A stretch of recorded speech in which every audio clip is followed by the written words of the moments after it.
head of Sweden-Armenia Friendship Group of Swedish Parliament, Bjorn Sjoderi, will be doing an interview with us tonight. Mr. Sjoderi, thank you so much for this opportunity. Thank you so much for inviting me. OSCE Parliamentary Assembly was held in Yerevan for the first time. How do you evaluate it? I think it was a very good meeting, very well planned and well done meeting. I think it was very symbolically important to be here in Yerevan in Armenia during these times. I know there were some objections from special delegations which were not so keen to go here to Yerevan, but I think it was very important for us to be here and show our support for Armenia. Turkey, Azerbaijan and Russia refused to come to Yerevan. Do you have any comments to that? I only heard that the Azerbaijani delegation wouldn't come because they sent out a letter to all the delegations, and also that they more or less demanded that we shouldn't debate or discuss Azerbaijan at all during this meeting because the lack of their presence here. And I think there were lots of parliamentarians who took the opportunity to just mention Azerbaijan and what they have done now recently in Nagorno-Karabakh. I didn't hear anything about that Russia or Turkey would be not being here until we saw that they weren't here participating. Mr. Sjoderi, what is Sweden's stance on what Azerbaijan carried out in Nagorno-Karabakh, starting with the blockade and ending with the recent aggression that resulted in forced displacement of Armenians from NK? I think the Swedish view has been very clear from the beginning of the blockade of the Latchin corridor. I raised lots of questions to our foreign minister about the blockade, and the answer was very clear that it's unacceptable, and that we also within talks with Azerbaijan raised those questions and tried to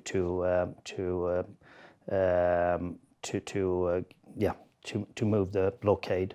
It wasn't successful, of course. You can see the result, and also after the ethnic cleansing in Nagorno-Karabakh, the message from the Swedish side is very clear that is totally unacceptable, and that displaced people should have the opportunity to move home and to also be protected in their own areas. The West shows consolidation around Armenia recently. How far is the West, meaning the EU and Sweden as a member state of the EU, willing to go in case Baku does resort to another aggression in an attempt to cut off a corridor? I hope that the European Union will be more, would act stronger than it does today, because I mean, there is now talks about sanctions, etc.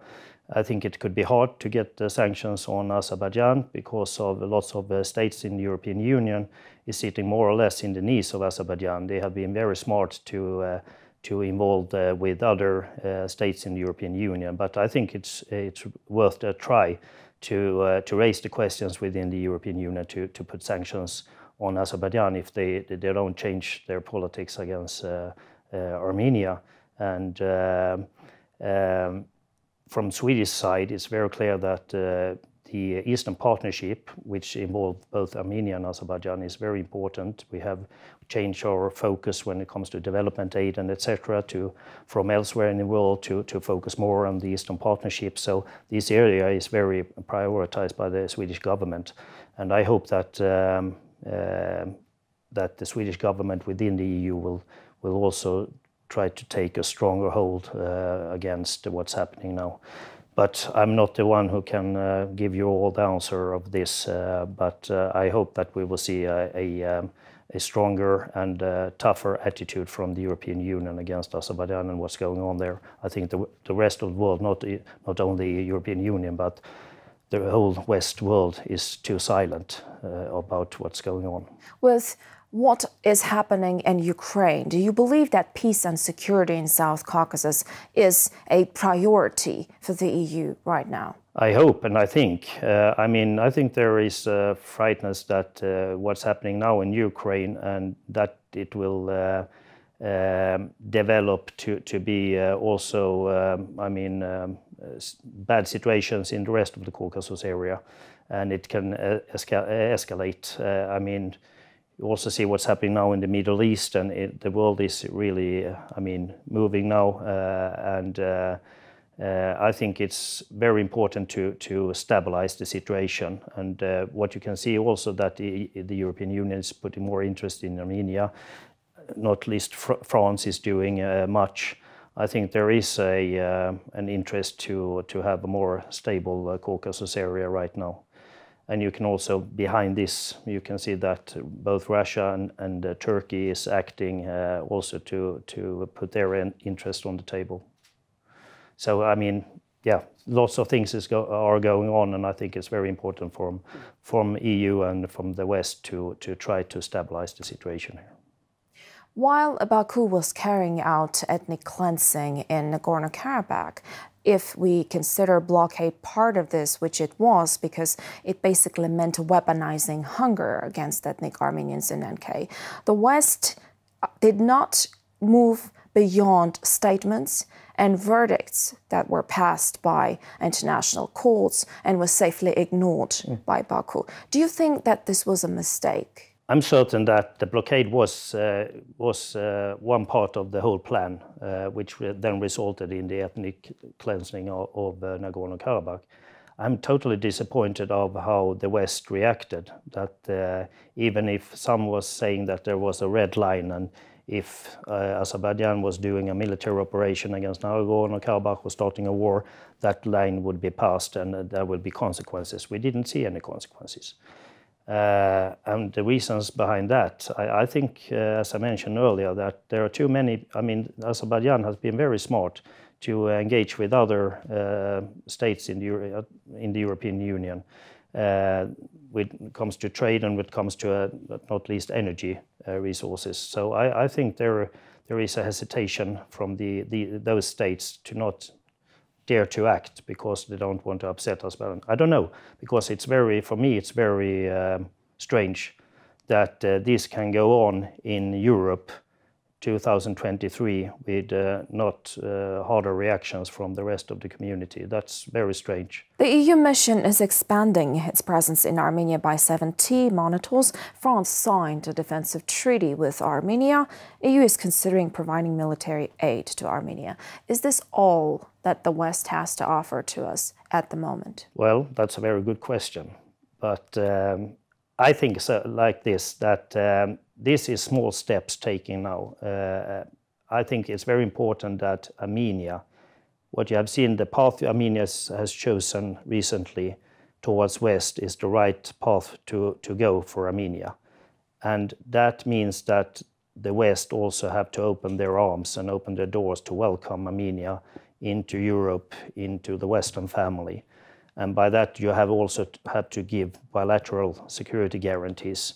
And there is, of course, obstacles when Armenia today is a part of CSTO and other Russian-controlled organization, but that has to be taken small steps ahead, step by step, because otherwise it will be like a moment 22 that Armenia can't get closer to Europe because Armenia is still in those organizations, but they can't leave those organizations because then they will be out of security guarantees and so I think this is the first steps which are taken to also to show that that Armenia is welcome to the Western family and to the European family, but it also, every step perhaps can cause consequences, and that's very important also for not to stabilize the situation here, that it's taken with lots of thoughts in mind, and that you have also considered the consequences. So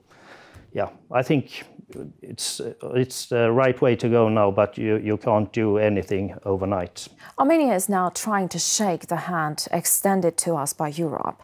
But the fact is that even European countries are struggling to integrate into defensive alliances like NATO. If Sweden, a EU member, is having difficulty joining NATO, then how likely is it for Armenia to switch from CSTO to a Western defensive alliance? I think today it could be very, very hard for Armenia to join NATO due to that Turkey is a member, and that's also the reason why Sweden has difficulties to get the ratification and to be a member full fully member right now. We hope that this will be solved in a very near future here. I think, to be honest, that Armenia has a very long way to go in that. So I think that the most important is that Armenia get bilateral security guarantees from other countries before perhaps in the future entering NATO. But I personally would welcome Armenia as a member of NATO as well, as Georgia, as Ukraine. I think that's very important because Armenia belongs to the Western alliance and the Western family. But obviously unlikely. Yeah, I think it's, to be frank, I think it's very impossible right now due to this situation. Hadjiyev said Armenia should understand that the roots of peace are not in Brussels, in Paris, or in Washington. Baku has cancelled 3 peace talks on the Western platform very recently. What is the response of the West to Baku's refusal to negotiate on the Western platform? I think it would be a mistake if the West would give up the opportunity to work with the peace process in the Western framework. But it's obviously like this that both Russia and Turkey would like to see that this process will go on in another framework controlled by them. They're even asking for direct talks, which basically means more pressure on Armenia and likely I don't think it's beneficial for Armenia a threat to statehood. I don't think it would be beneficial for Armenia to change from to having these peace process discussions in the Western framework to one which is controlled by Russia and Turkey. That would be just beneficial for Azerbaijan. So I think that Armenia should continue to try to have these talks as it was planned in Brussels and Washington, etc. But if Baku does not agree, what, in your estimation, makes two tango. So, will the EU do to bring them back to the negotiation table? Yeah, you need to have both parts, of course, otherwise it's not a talk. So that's a challenge. But I think it would be a mistake if Armenia would agree on leaving the Western framework to have this instead of like Azerbaijan wants. I think perhaps that the Western countries also can do more to put pressure on Azerbaijan to continue what was planned. Erdogan recently stated that the West is feeding Armenia empty dreams that are impossible to fulfill. How would you comment? No, I wouldn't say that. I mean, there are lots of obstacles on the way and lots of challenges on the way, but I think the only right way is that Armenia is continuing its way towards West, and that West and Europe is standing there with the doors opened and also welcome Armenia. I think that's very important because this is a window of opportunity we have right now. I think I said that when I was here in April earlier this year, that there is a window of opportunity, and I think it would be a very bad mistake from the West if we close that. Armenia is part of Europe, is part of the European family, and I think it's the only right way. And of course, I understand if some Armenian thinks that we don't show so much support that we should. But I think also, as we discussed what's happening now when we support Armenia from some Western countries, that we also have to be careful which steps are taken and which time because of the consequences. So we don't unnecessarily put Armenia into danger and that also the balance here that Caucasus will remain somehow stable and not being, going to a total conflict. Armenia is looking for economic diversification right now. How can Sweden be of help in this regard? Well, for Sweden, the priority is very much clear that Armenia is part of that, and that we will focus to also maintain our support for Armenia. So. I'm not really sure exactly what you want to hear, but we continue our strong support for Armenia. We last year we put I think it was 76 million Swedish crowns for different development projects here in Sweden, in Armenia, to also develop the democratic institutions and etc. And we also gave lots of support now during the Nagorno-Karabakh crisis, and so the Swedish support is very strong, and we want to be a good partner to Armenia to try to help as much we can. And I think in the future it's not only that Sweden can help Armenia and we can be, to develop things here. I think we have lots of things to learn from Armenia as well, so it could be a good exchange from both sides. How do you evaluate democratic reforms in Armenia since 2018, since the transition of power to Pashinyan's team? My personal view is that after 2018, Armenia took very, very important steps in right direction to develop the democratic institutions and the society at whole.